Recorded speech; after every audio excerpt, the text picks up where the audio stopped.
అయ్యి ఉన్నాడు కాబట్టి మన హృదయంలో ఏముందో దాన్ని తెలుసుకోగల సామర్థ్యము, శక్తి ఆయనకు ఉంది. మనం ఏమనుకున్నా ఆయన కనిపెట్టేస్తాడు.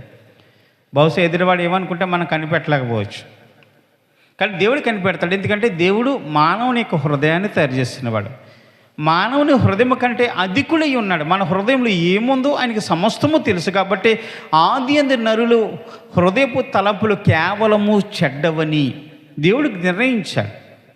ఆది అందున్న నరుల యొక్క హృదయపు తలంపులు కేవలము చెడ్డవంట. మంచి తలంపులు కలిగిన వాడు ఒక్కడూ లేడు. అందరూ కూడా చెడిపోయి ఉన్నారు. కాబట్టి అందరూ త్రోవ తప్పి పనికిమాలిన వాళ్ళు అయిపోయారు. ఎవరు కూడా సమాజానికి ఉపయోగపడేవారు లేరు, దేవునికి ఉపయోగపడేవారు లేరు. తమ స్వార్థము తనది, దేవుని మర్చిపోయారు. విచ్చలవిడి జీవితాన్ని జీవిస్తున్నారు. అదుపు లేదు, కట్టడలు లేవు. ప్రవర్తన చూస్తే అధికంగా ఉంది, అది ప్రమాదకరంగా ఉందని దేవుడు గమనించాడు. కాబట్టి నరుల యొక్క హృదయపు తలంపులు కేవలము చెడ్డవని దేవుడు డిక్లేర్ చేసేసాడు. వీళ్ళు కేవలము చెడ్డ తలంపులతోటే మానవులు బ్రతుకుతారని. సమస్తమైన మానవుల యొక్క హృదయముల కంటే కూడా దేవుడు అధికుడైన వాడు, అంటే అవన్నీ కూడా కనిపెట్టగల సమర్థుడు అని. మన హృదయంలో మరి చేస్తున్న తప్పులు ఏవైతే ఉన్నాయో అవి దేవుడు చూస్తాడు కదా. మనం అనుకుంటాం మన తప్పులు ఎవడో చూడలేదని అనుకుంటాం. అవును కదండి. పిల్లి ఏమనుకుంటుంది? పాలు తాగుతూ ఉంటుంది, కళ్ళు మూసుకుంటుంది, పాలు తాగుతూ ఉంటుంది అనుకుంటుంది. ఎవరు చూడలేదు, నన్ను ఎవరు చూడలేదు అనుకుంటుంది. కానీ అది కళ్ళు మూసుకుని పాలు తాగుతుందన్న సంగతి అది మర్చిపోతుంది. మన మనుషులు కూడా అంతే. మనం చేసేది ఎవరు చూసేళ్ళే, మనం ఇలా చేస్తే ఎవడు అడిగేళ్ళే అనుకుంటాం. ఏదో ఒక రోజున నిజము, రహస్యం ఏదైతే ఉందో బట్టబయలు కాక మానదు.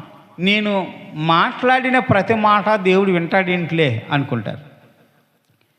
నా కంటితో చూసిన వాటిని దేవుడు కనిపెడతాడేంట్లే అనుకుంటాడు. చూడండి, 94వ కీర్తన గ్రంథము 4వ వచనంలో రాయబడిన మాటలు మనం చదువుదామండి. చెవులను కలగజేసిన వాడు వినకుండునా, కంటిని నిర్మించిన వాడు కానకుండునా అంట. మనకు చెవులు నిర్మించిన దేవుడికి మరి మనం మాట్లాడే మాటలు ఆయన వినకుండా ఉంటాడా? ఆయన ఎవరు? మన గురువు గారు, మనకు చెవులు నిర్మించినవాడు. అవును కదా. మన రక్షకుడు, మనల్ని తయారు చేస్తున్నవాడు. ఈ చెవి ఎందుకు నిర్ణయించాడు? మనం వినాలని. మనం విన్ని ప్రతిదాన్ని కూడా మంచి చెడ్డ వివేచన చేయాలని, అంతే కదండి. అందుకని ఈ చెవులు నిర్మించినవాడు, మనం వినాలని నిర్ణయించినవాడు, దీన్ని నిర్మించినవాడు.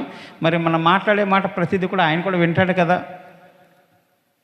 ఆయనకి చెవులు లేకపోతే వినకపోవచ్చు, ఆయనకి చెవులు ఉన్నాయి.